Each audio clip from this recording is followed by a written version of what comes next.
காரிகை கற்று கவி பாடுவதிலும் பேரிகை கொட்டி பிழைப்பது மேல். இத்தொடர் உணர்த்துவது கவிதை எழுதுவது அரிது.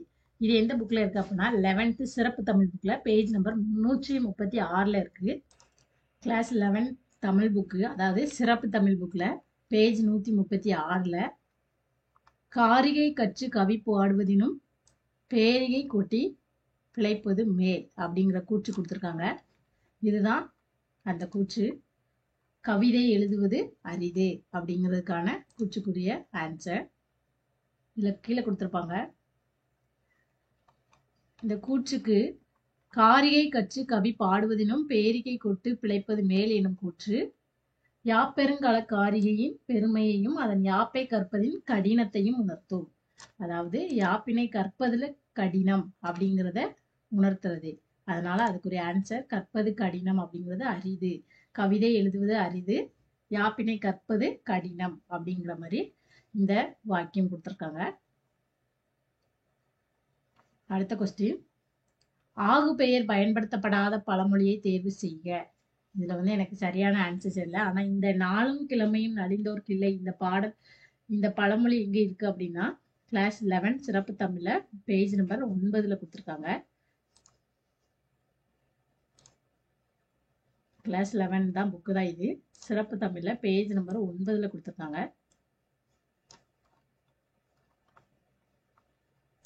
கிளாஸ் 11 சிறப்பு தமிழ் பேஜ் நம்பர் 9ல நாளும் கிழமையும் அழிந்தோர்க்கு இல்லை அப்படிங்கிற வரி இடம்பெற்றிருக்கு. ஆகுபெயர் பயன்படுத்தாத பழமொழியில இந்த ஆன்சர் ஆனா நாளும் கிழமையும் அழிந்தோர்க்கு இல்லை இந்த ஒரு வாக்கியம் என்ன இருக்கு அப்படின்னா புத்தகத்துல கிளாஸ் 11 சிறப்பு தமிழ்ல புக் பேஜ் நம்பர் 9ல இடம்பெற்றிருக்கு. சொல்லின் வகையை கண்டறிக. அதாவது வெண்மை அப்படிங்கிறது பண்பு பெயர், நமக்கே தெரியும். அது ஓல்டு புக்ல கிளாஸ் 9ல இருக்கு. அடுத்து ஒளி வேறுபாடு இருந்து சரியான பொருளை தேர்க. மாறி மாறி. இந்த மாறி அப்படிங்கிறது எதுல இருக்கு அப்படின்னா மாறி அப்படின்னாலே மலை. மாறி அப்படிங்கிறது கிளாஸ் 11 புக்ல டேர்ம் 1ல பேஜ் நம்பர் 2ல இருக்கு. 7th புக்கு டேர்ம் 1ல பேஜ் நம்பர் 2ல இருக்கு. 7th புக்ல டேர்ம் 2 கிடையாது, டேர்ம் 3 கிளாஸ் 7 டேர்ம் 3ல பேஜ் நம்பர் 2ல இருக்கு. இதுதான் class 7 book page number 2 term 3. இதுல மாறி மலை இந்த கொஸ்டினுக்குரிய ஆன்சர் இதுல இருக்கு. அடுத்து ஒளி வேறுபாடு இருந்து சரியான விடையை தேர்வு செய்க. இதுக்கு ஆன்சர் எதுல இருக்கு அப்படின்னா class 11th book old book, புது புக்கு கிடையாது, ஓல்டு புக்ல பேஜ் 115ல இருக்கு. Class 11 old book page 115. இதுதான் கிளாஸ் 11 புக்கு பேஜ் நம்பர் 115ல கொடுத்துருக்காங்க. இதுல ஃபர்ஸ்ட் கொஸ்டின் என்ன கொடுத்துருக்காங்க அப்படின்னா அலை புற்று. ஃபர்ஸ்ட் அலை அப்படின்னா புற்று, இதுக்கான ஆன்சர். அடுத்து கலை, இதுவும் அதே பேஜ்ல தான் இருக்கும். கலை அப்படின்னா நீக்கு. அடுத்து தலை அப்படின்னா விலங்கு. அடுத்து இலை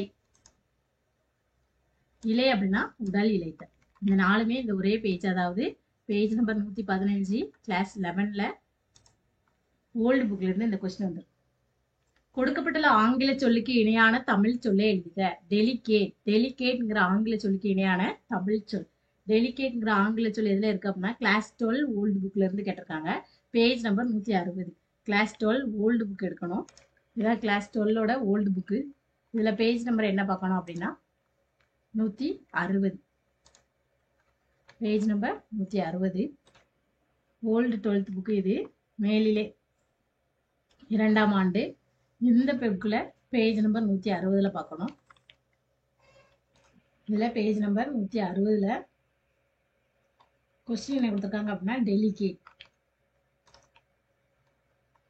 delicate பேராளர்.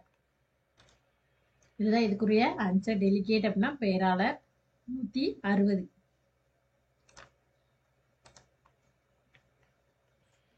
Class 12 old book page number 160. எழுத்து வகை அறிந்து பொறுத்துக. இது எதுல இருக்கு அப்படின்னா கிளாஸ் 9 புக்ல பேஜ் 170ல புக் பேக்கா இருக்கு. கிளாஸ் 9 புக்ல பேஜ் நம்பர் 170ல இருக்கு.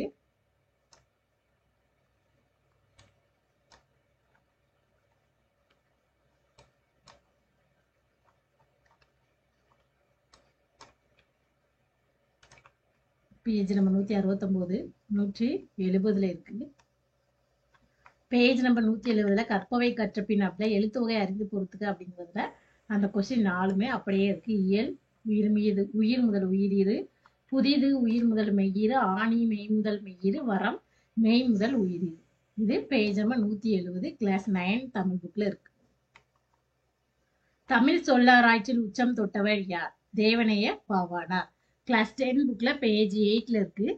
கிளாஸ் 10 புக் இது. இதுல பேஜ் நம்பர் 8ல அந்த கொஸ்டினுக்கான ஆன்சர் இருக்கு.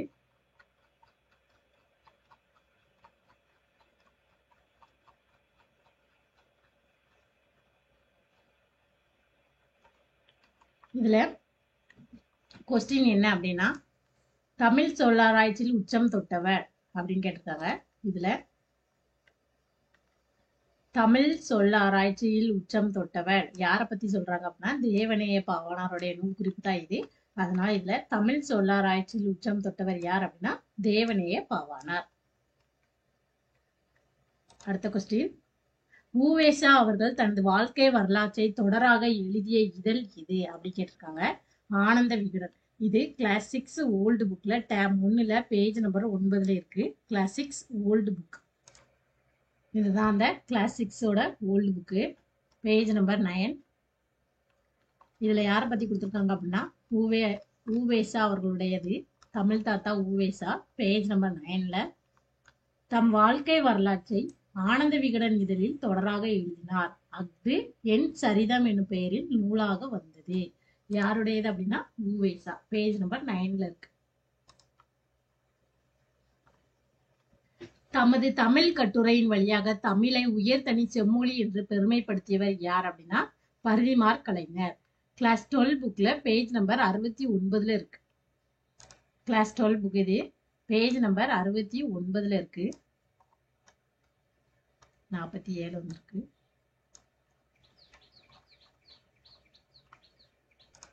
இதுதான் பேஜ் நம்பர் 69ல உயர்தனி செம்மொழி அப்படின்ட்டு கட்டுரையில இருந்து எடுத்திருக்காங்க. இதுல என்ன கொஸ்டின் கேட்டிருக்காங்க நமக்கு அப்படின்னா, தமது தமிழ் கட்டுரையின் வழியாக தமிழை உயர்தனி செம்மொழி என்று பெருமைப்படுத்தியவர் அப்படின்னு சொல்லி கேட்டிருக்காங்க. கிளாஸ் 12ல பேஜ் நம்பர் 69ல இந்த இதுல யாரை பத்தி கொடுத்துருக்காங்க அப்படின்னா சான்றோர் சரித்திரம் அப்படிங்கிறது யாருடையது அப்படின்னா பரிதிமாற் கலைஞருடையது. அதுல உயர்தனி செம்மொழி என்று அவர் தான் என்ன செஞ்சிருக்காரு, தமிழை உயர்தனி செம்மொழி என்று தன் பேச்சு மூலம் முதல்ல மெய்ப்பிச்சிருக்கிறார். அதுலதான் தமிழ் உயர்தனி செம்மொழியாம் அப்படிங்கிறதையும் ஆன்சர் கொடுத்திருக்காரு. அப்போ தமது தமிழ் கட்டுரை வழியாக தமிழை உயர்தனி மொழி என்று பெருமைப்படுத்தியவர் யார் அப்படின்னா பரிதிமாற் கலைஞர். அடுத்து நெக்ஸ்ட் கொஸ்டின், மாந்தன் தோற்றமும் தமிழர் மரபும் என்னும் தலைப்பில் உலக தமிழ் மாநாட்டில் சொற்பொழிவாற்றியவர் யார்? கிளாஸ் 8 ஓல்டு புக்ல டேர்ம் 3ல பேஜ் நம்பர் 35. Class 8 old. இந்த புக்ஸ் எல்லாம் உங்களுக்கு இல்லை அப்படின்னா நீங்க ஆன்லைன்லேயே டவுன்லோட் பண்ணிக்கலாம். இது எப்படி டவுன்லோட் பண்ண அப்படின்னா, இப்போ கிளாஸ் 8 தமிழ் புக் அப்படின்னா இது நம்ம சும்மா சாதாரணமா யூடியூப்ல தமிழ் புக் அப்படி கூகுள்ல தமிழ் புக் அப்படி சர்ச் பண்ணலாம். தமிழ் புக் சர்ச் பண்ண டிஎன் புக் அப்படி சொல்லி சர்ச் பண்ணீங்கன்னா உங்களுக்கு இந்த பேஜ் வரும். அதுல இப்போ 8th புக் நம்ம பார்க்கணும் அப்படின்னா 8th புக்ல இப்போ நம்ம பார்க்கக்கூடிய புக் எது அப்படின்னா கிளாஸ் 8 ஓல்டு புக் பார்க்கணும். Class 8 old book term 3. First எடுத்த உடனே நமக்கு நியூ புக் தான் வரும். அதுல எல்லா சப்ஜெக்டும் இருக்கும். தமிழ் மட்டும் கிடையாது. தமிழ், ஆங்கிலம், கணிதம், அறிவியல், சமூக அறிவியல் இருக்கும். அதே மாதிரி இங்கிலீஷ் மீடியத்துக்கும் அவ்வளோ புக் இருக்கும். ஆல் சப்ஜெக்ட் புக்கும் இருக்கும். இதுல நம்ம இப்ப பார்க்கக்கூடியது ஓல்டு புக். ஓல்டு புக் அதுக்கு கீழே எடிஷன் எந்தெந்த வருஷம் அப்படிங்கிறதையும் இதுல ரிவைஸ் பண்ணியிருப்பாங்க. இப்போ நமக்கு தேவையான old book TN 8 old book அப்படி கொடுத்துருக்காங்க. இதுல டிஎன் ஓல்டு புக்ல டேர்ம் 1, டேர்ம் 2, டேர்ம் 3 வரை இருக்கும். தமிழ் அண்ட் இங்கிலீஷ் வெர்ஷன்ல தனித்தனியா கொடுத்துருக்காங்க. நம்ம பார்க்க போறது கிளாஸ் 8 ஓல்டு புக்ல டேர்ம் 3 பார்க்க போறோம். இதுல டேர்ம் 2 கிளாஸ் 8 தமிழ் புக்ல டேர்ம் 3 இது. இந்த மாதிரி நீங்க புக்ஸ் டவுன்லோட் பண்ணிக்கலாம். கிளாஸ் 8ல 3ஆம் பருவம்.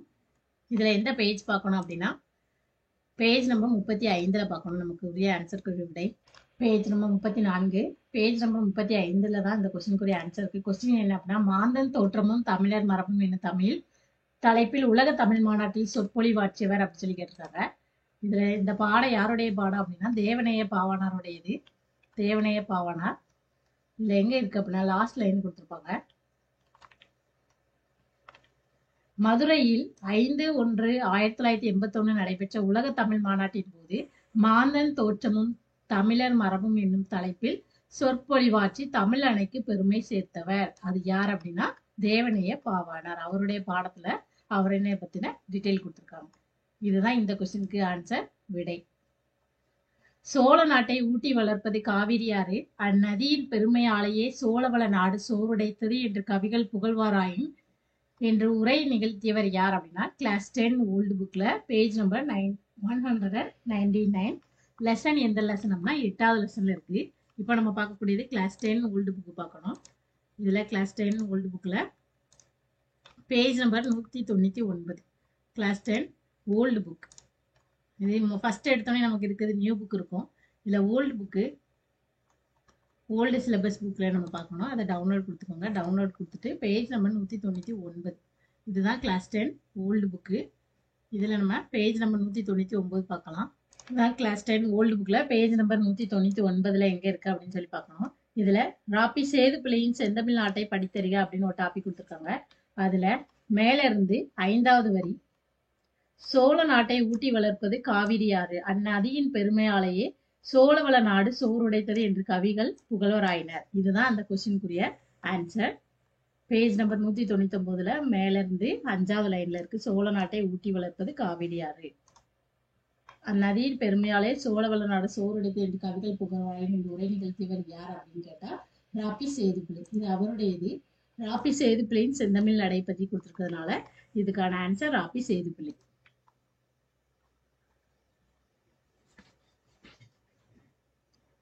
இதுல கூற்று 1, 2 சரி, 3வது கூற்று தவறு.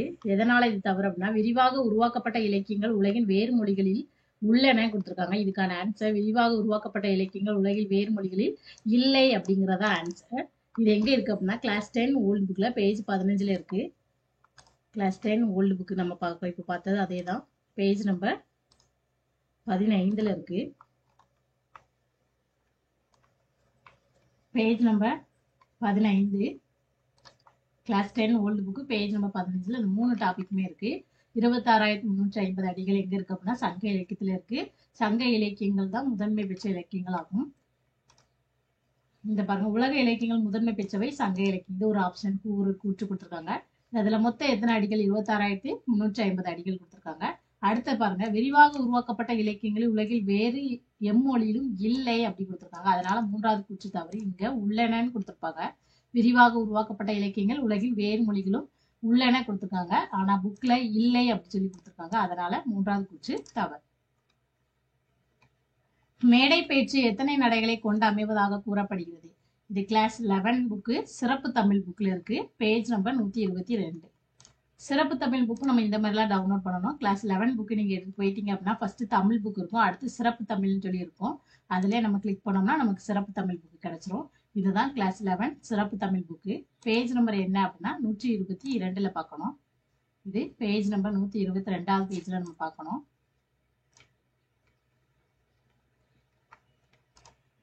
Page number 121. இது பேஜ் நம்பர் 122ல கொஸ்டின் என்ன கேட்டிருக்காங்க அப்படின்னா மேடை பேச்சு எத்தனை நடைகளை கொண்டு அமைவதாக கூறப்படுகிறது? இதுல மேடை பற்றி பேச்சு நடை எங்க கொடுத்துருக்காங்க அப்படின்னா இந்த பேச்சுல கொடுத்துருக்காங்க. பொதுவாக மேடை பேச்சில் கடின நடை, எளிய நடை, இலக்கிய நடை, அடுக்குமொழி நடை, கொற்றை நடை என ஐவகை நடைகள் உள்ளன. ஆன்சர் ஐவகை நடைகள். தமிழ் சிறுகதையில் மணிக்கொடி காலம் எந்த தலைமுறையை சார்ந்தது? முதல் தலைமுறை. இதுவும் அதே கிளாஸ் 11 தமிழ் புக்கு சிறப்பு தமிழ் புக்ல பேஜ் நம்பர் 33ல இருக்கு. இந்த நம்ம வச்சிருக்கிற புக்கும் பேஜ் நம்பர் சிறப்பு தமிழ் தான். இதுல பேஜ் நம்பர் 33ல பார்க்கணும்.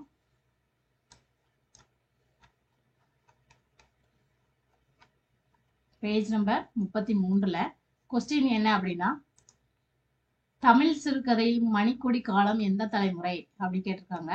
அதுல முதல் தலைமுறை. இதுல முதல் தலைமுறையில இதுதான் முதல் தலைமுறை. பேஜ் 32ல ஆரம்பிச்சு நமக்கான ஆன்சர் 33வது பேஜ்ல இருக்கு. முதல் தலைமுறை தமிழ் சிறுகதைகளை முன்னோடிகளாக கொள்ளலாம். இவர்கள் அனைவரும் சிறுகதைகளுக்கு முக்கியத்துவம் கொடுத்த மணிக்கொடி இதழில் எழுதியவர்கள். இக்காலகட்டம் மணிக்கொடி காலம் என்றே அழைக்கப்பட்டது. நமக்கு தேவையான ஆன்சர் மணிக்கொடி காலம். எந்த தலைமுறை அப்படின்னா முதலாம் தலைமுறை. முதலாம் தலைமுறை மணிக்கொடி காலம். கரகாட்டத்தின் துணை ஆட்டமாக ஆடப்படும் ஆட்டம் எது அப்படின்னு கேட்டிருக்காங்க. லெசன் 8 கிளாஸ் 10 புக்ல இருக்கு. இது கிளாஸ் 10 புக்ல லெசன் 8ல பார்க்கணும். லெசன் 8 என்ன அப்படின்னா அந்த கலைகள் பத்தின பாடம்.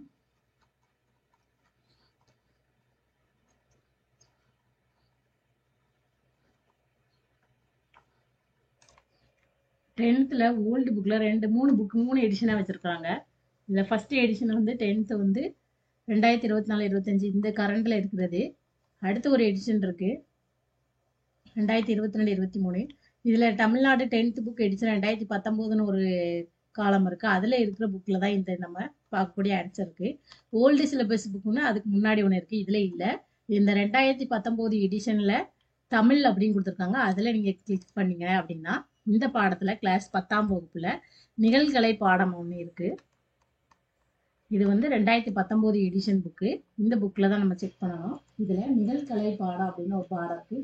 6வது பாடம் நிகழ்கலை. இந்த பாடத்தில் தான் அதுக்குரிய ஆன்சர் இருக்குது.